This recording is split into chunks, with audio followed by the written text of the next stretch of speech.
樣，兩個人飾演一出戲，又怎會怕冷場？漆黑中輾轉不分勝負地較量，壯舉後臉亦染上冬日第一碗暖陽。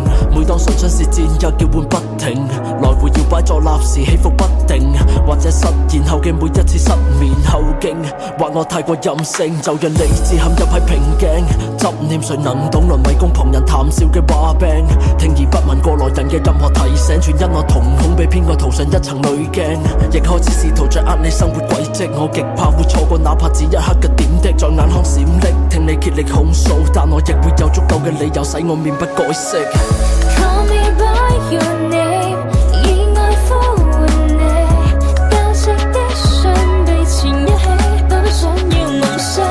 Shake me by your way， 以愛想像你，迷人的撫吻離不開，仿似做明空氣。儘管迷失係曾經與你言歡，我從一而終演繹你期待嘅我們想關係融洽，但誰給我劇本？詞不達意嘅文筆又是否能得你落款？漸漸新鮮感由濃轉淡，隨食午時方驚覺為時已晚，碎鏡折射出嘅失望卻仍然刺眼，這驟暖一瞬間就回寒到冷。喺裙下我輸得赤裸，你係最後贏家，值得一番慶賀。係得你能令我拍和如陷入流沙，甘願沉淪哪怕是非我撲火。或者我未必係最佳人選，斟酌台前哪怕每一句對白短，一張嬉皮笑臉諷刺緊從前一份暖。或者愛係一座瘋人院。